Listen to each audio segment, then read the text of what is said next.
Baru-baru ini, Malaysia digemparkan dengan berita yang sungguh menyayat hati apabila seorang kanak-kanak berusia 7 tahun ditemui meninggal dunia di rumah ibu kandungnya. Kanak-kanak itu dipercayai meninggal dunia akibat didera oleh ibu kandung dan ayah tirinya sendiri. Walau bagaimanapun, video yang ditunjukkan adalah berkaitan kes penderaan kanak-kanak yang semakin berleluasa pada masa kini. Nantikan rancangan bersama saya pada malam ini dengan tetamu jemputan, yaitu Profesor Jeffrey bin Abdullah, wakil daripada Jabatan Kebajikan Masyarakat. Terima kasih.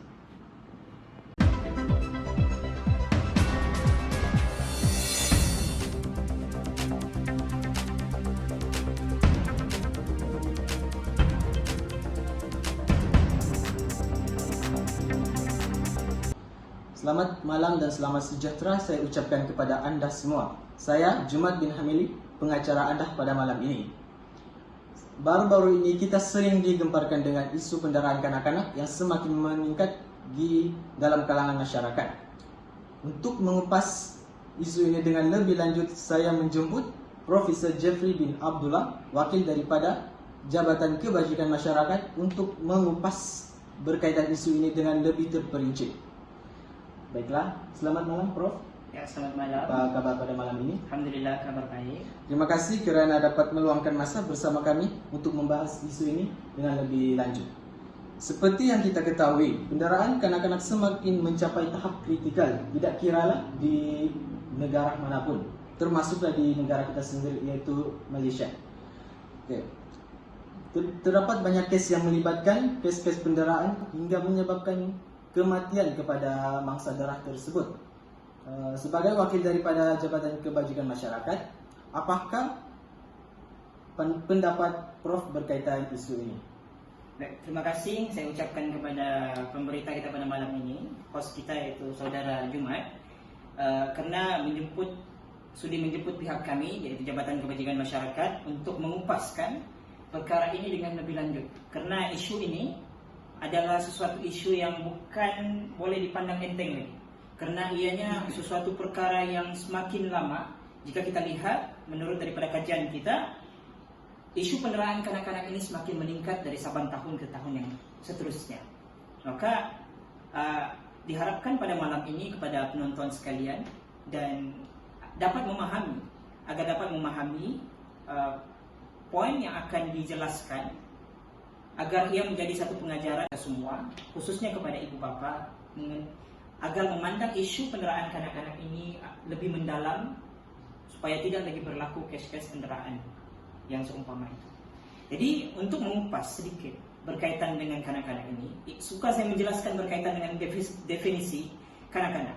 Kanak-kanak didefinisikan sebagai seorang yang di bawah umur 18 tahun seperti yang termaktub dalam Akta Kanak-kanak 2001. Dan untuk pengetahuan Saudara Jumat, akta ini telah digubal pada Hak Konvensyen Kanak-kanak 2001, yang mana ianya adalah diperuntukkan untuk kebajikan, untuk memberikan perlindungan kepada kanak-kanak yang berumur di bawah 18 tahun, agar mereka ini mempunyai satu undang-undang yang mana boleh melindungi mereka daripada isu-isu dari sudut contohnya penderaan. Penderaan itu meliputi penderaan fizikal, penderaan emosi, penderaan seksual, dan macam-macam lagi. Jadi akta yang ada ini boleh kita rujuk dalam portal rasmi Jabatan Kebajikan Masyarakat itu sendiri, yaitu di jkm.gov.my. Maka untuk memahaminya, saya menasihati kepada tuan-tuan dan puan-puan yang melihat dalam kaca televisyen untuk mengkaji apakah dimaksudkan dengan definisi dan apakah usaha yang dilaksanakan oleh Jabatan Kebajikan Masyarakat. Baiklah, sebelum melanjutkan perbincangan ini, saya ingin memaklumkan kepada tuan-puan, kami membuka talian hotline kepada yang berminat untuk berkongsi pengalaman ataupun pendapat berkaitan isu ini. Baiklah, Prof, berdasarkan penerangan Hak Konvensyen Kanak-kanak 2001, adakah pihak kerajaan dan kebajikan masyarakat memandang serius terhadap perkara ini? Baik, kalau kita lihat berdasarkan daripada pernyataan yang dinyatakan oleh host kita yaitu Saudara Jumat, kerajaan memandang perkara ini dengan perkara yang lebih serius. Karena kalau kita lihat, perkara ini bukan hanya dibincangkan dalam forum-forum biasa saja, malah ia telah dibawa ke peringkat yang lebih tinggi, yaitu peringkat parlimen. Digubal, dibincangkan lalu digubal untuk semata-mata perkara ini agar dapat dibendung karena ianya semakin berleluasa. Seperti kalau kita lihat pada baru-baru ini, penderaan ini hingga boleh menyebabkan sampai kehilangan nyawa. Kalau kita lihat saudara Adib yang mana baru meninggal disebabkan daripada penderaan yang dilakukan oleh ibunya sendiri dan kemudian dengan bapa angkatnya. Yang mana penderaan ini sudah menjadi lebih serius apabila melibatkan tentang kematian kanak-kanak itu sendiri. Maka strategi itu telah dirangka oleh kerajaan, antaranya penggubalan. Kemudian dari sudut strategi yang dirancang daripada Jabatan Kebajikan Masyarakat itu, ada menyatakan beberapa strategi, yaitu 11 strategi yang dirangka berdasarkan 4 aspek utama.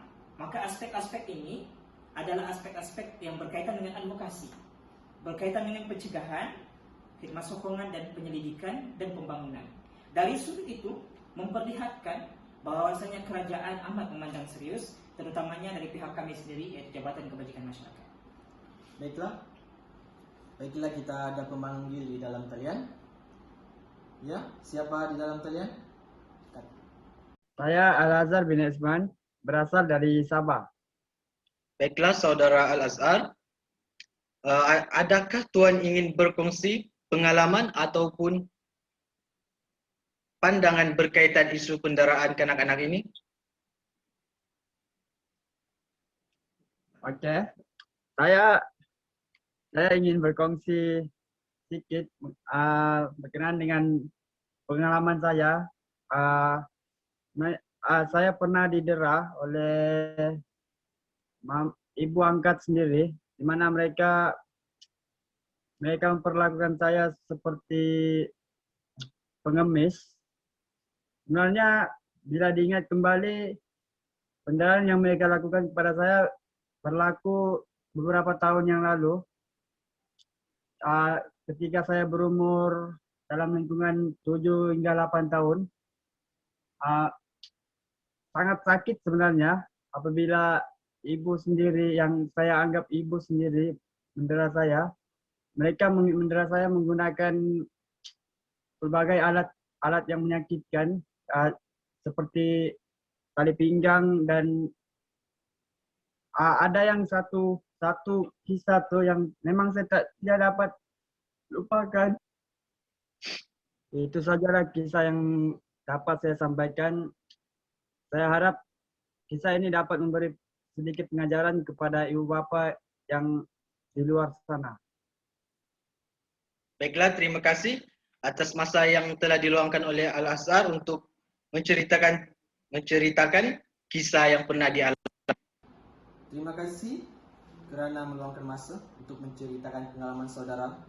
Berdasarkan apa yang diceritakan saudara Al-Azhar sebentar tadi, adakah inisiatif ataupun tindakan yang dilakukan oleh kerajaan ataupun Jabatan Kebajikan Masyarakat untuk membenteras isu ini? Baik, terima kasih. Sebelum saya mengupas, saya amat terharulah mendengar sesuatu pengalaman yang dirasai sendiri oleh saudara yang memanggil tadi, itu saudara Al-Azhar, yang mana ia benar, di mana kanak-kanak yang mengalami penderaan ini akan menghadapi satu keadaan, yaitu masalah gangguan emosi. Maka begitulah juga seperti saudara Al-Azhar, yang mana keadaan kanak-kanak yang terus dibuli ini ataupun terus didera ini perlu kita bendung. Jadi mengikut daripada soalan yang diberikan, kerajaan amat komited, saudara jemaat, dalam memantras ataupun mengadakan sesuatu inisiatif agar perkara ini boleh dibendung. Antaranya, salah satu daripada rancangan kerajaan yang sedang dilaksanakan, yang sedang diusahakan adalah yaitu kerajaan, semua agensi kerajaan maupun swasta bekerjasama dalam membenteras perkara yang berkaitan dengan penderaan kanak-kanak ini. Dari sudut Jabatan Polis Diraja Malaysia, kemudian agensi-agensi kerajaan seperti Jabatan Kebajikan Masyarakat, dan agensi swasta yang lain juga turut terlibat. yang mana apabila mereka melihat ataupun apabila mereka mengetahui tentang perkara ini, sekaligus secara on the spot, kalau kita boleh gunakan bahasa Inggeris, perkara ini akan dibendung kalau dilihat depan mata. Sebagai contoh, apabila pihak polis mendengar aduan ataupun pihak polis melihat kanak-kanak itu sedang didera, maka ibu bapa yang menderanya ataupun orang yang mendera itu akan dibawa ke balai polis untuk disoal siasat. Dan jika didapati bersalah, maka dia akan dibawa ke peringkat yang seterusnya, dibincangkan di dalam mahkamah tinggi jika ia melibatkan suatu perkara yang serius. Jadi ini adalah merupakan salah satu inisiatif yang mana usaha penangkapan akan diberikan kepada insan-insan yang tidak menghargai anak mereka. Di samping itu juga, salah satu perkara yang membimbangkan selain daripada ibu bapa yang mendera, yaitu guru. Maka proses advokasi itu diberikan oleh kerajaan itu sendiri dengan usaha kerjasama daripada Jabatan Pendidikan Malaysia, Kementerian Pendidikan Malaysia, KPM, yaitu memberikan nasihat, advokasi dan juga kaunseling kepada guru-guru untuk menangani masalah mereka apabila di dalam kelas dan belajar membahagikan masalah pribadi dan masalah di sekolah. Karena bukan hanya ibu bapa yang mengalami ibu bapa yang mendera kanak-kanak, tetapi terdapat juga masalah penderaan kanak-kanak dari sudut guru itu sendiri. Maka ini memperlihatkan bahwasanya inisiatif kerajaan ini sangat banyak. Dan bukan itu sahaja, kita harapkan daripada penonton sekalian, ibu bapa khususnya dan kepada orang awam, sekiranya melihat ataupun mendengar isu penderaan kanak-kanak ini di depan mata kita sendiri, maka terus laporkan kepada pihak polis ataupun talian hotline kita, yaitu talian 999. Ini amat penting untuk membendung daripada perkara ini berlaku. Bukan hanya daripada kerajaan itu sendiri, tetapi individu itu sendiri. Terima kasih. Baiklah. Terima kasih kita ucapkan kepada Prof atas kesudiannya meluangkan masa membahas berkaitan isu penderaan kanak-kanak. Baiklah, sampai di sini sahaja rancangan kita pada malam ini. Tuan-tuan, anak-anak merupakan anugerah Tuhan yang diamanahkan kepada kita. Kitalah yang bertanggung jawab dalam membentuk anak-anak tersebut, di mana kanak-kanak umpama kain putih yang bersih dan suci. Ibu bapa yang bertanggung jawab dalam mencorakkan dan membentuk sahsia kanak-kanak tersebut. Janganlah kita menyesal di kemudian hari, bak kata pepatah, nasi sudah menjadi bubur. Kerana setiap kelakuan yang kita berikan ataupun lihatkan kepada anak-anak akan membentuk ataupun mempengaruhi perkembangan ataupun mental mereka di masa akan datang. Sekian dan terima kasih.